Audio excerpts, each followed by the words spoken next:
Imagine a man walking not through mountain forests, but through crowded city streets, surrounded yet profoundly alone, decade after solitary decade. And the villagers who once pitied his solitude now whisper warnings about his presence. What changes in the human soul when companionship becomes a forgotten country?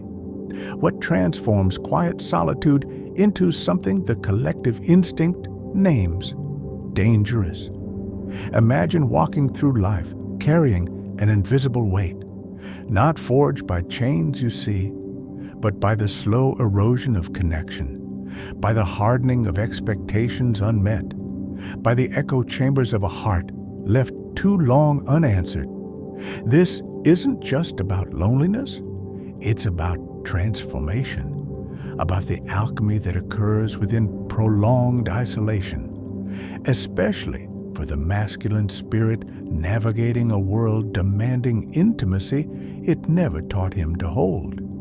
And today, we descend not into the valleys of childhood, but into the landscape of the long-term solitary man, to uncover the profound philosophical shifts that occur, the potential distortions, and yes, the danger, not born of malice perhaps, but of a profound dislocation from the very fabric of relational being.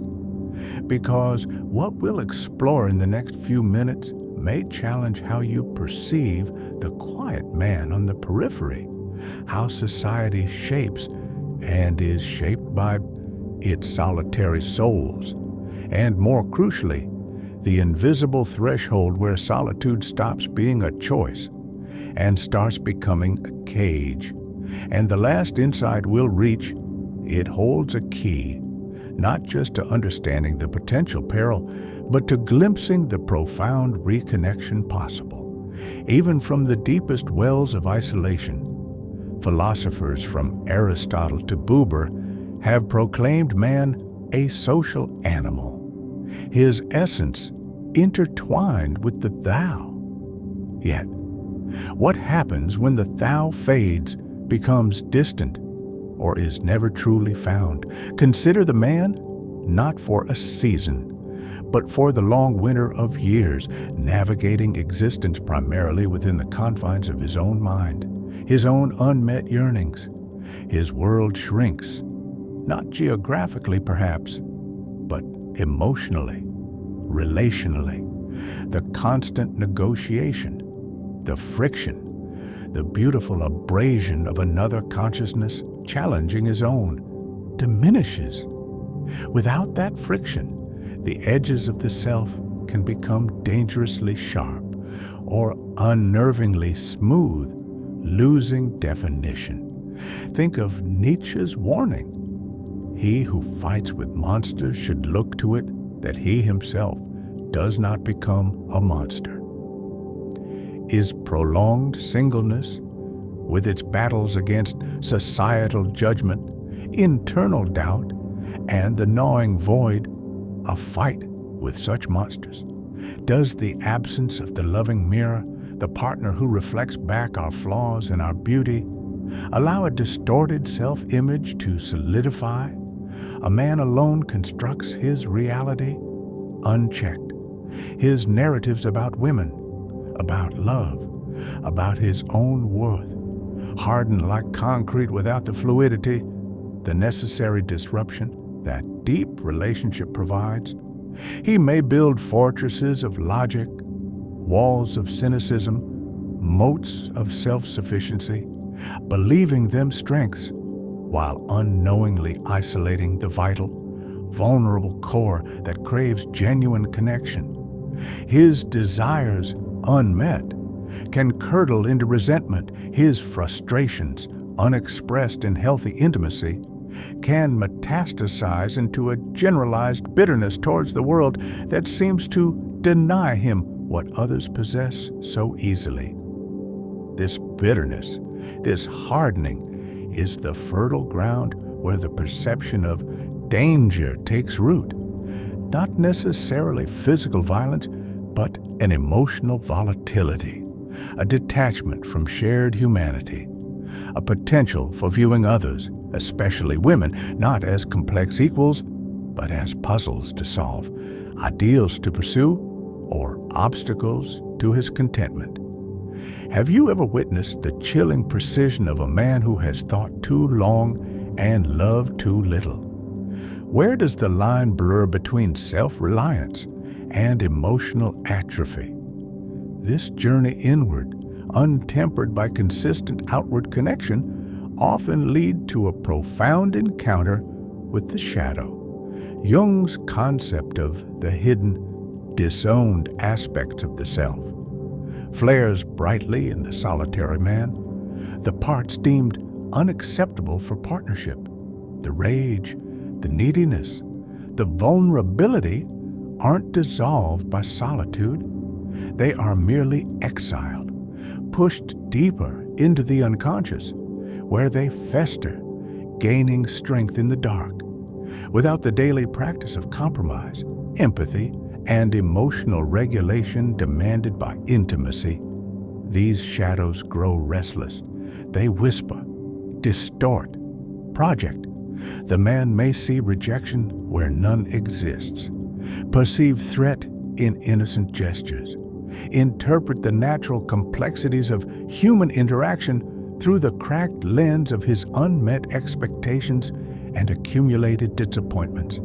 His inner world, once a sanctuary, can become a hall of mirrors, reflecting back only his own unresolved pain and amplifying his most destructive narratives. The danger here lies in the potential eruption.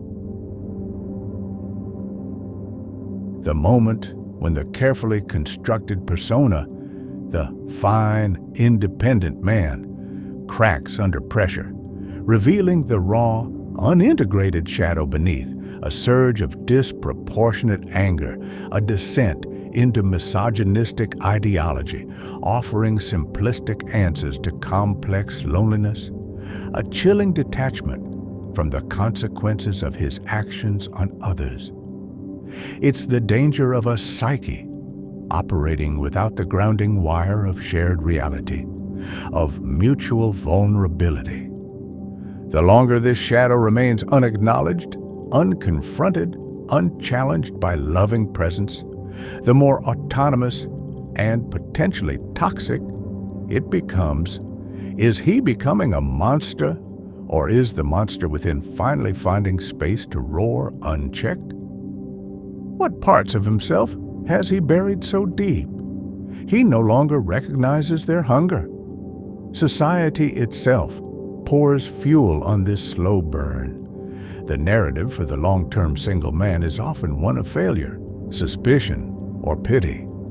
He's the confirmed bachelor viewed with a wary eye, the loner who triggers unease. This societal projection, this subtle ostracization, becomes a self-fulfilling prophecy. Feeling perpetually on the outside, judged or misunderstood, he withdraws further.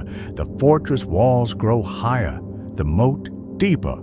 His interactions become more transactional, more guarded, or conversely, desperately intense, overwhelming potential connections before they can breathe. He may adopt personas, the aloof intellectual, the relentless pursuer, the cynical joker, masks designed to either repel scrutiny or attract connection on distorted terms. Yet beneath the mask, the core yearning for authentic acceptance, for being seen and valued in his entirety, remains often more desperate, more volatile, for being starved. The danger society perceives and often creates is then the potential backlash, the lashing out against a world that seems to deny him belonging, or the retreat into ideologies that promise belonging through shared resentment, absolving him of the terrifying vulnerability true connection requires. He becomes, in a sense, a living critique of the relational marketplace, a walking embodiment of its failures and unspoken cruelties. His very presence can unsettle, forcing others to confront the uncomfortable possibility that connection is not guaranteed, that isolation is a potential destiny. This unsettling quality, this mirror he unwillingly holds up, is part of the perceived danger, a reminder of the fragility of the bonds we take for granted. Have you ever felt that flicker of discomfort, that unspoken question?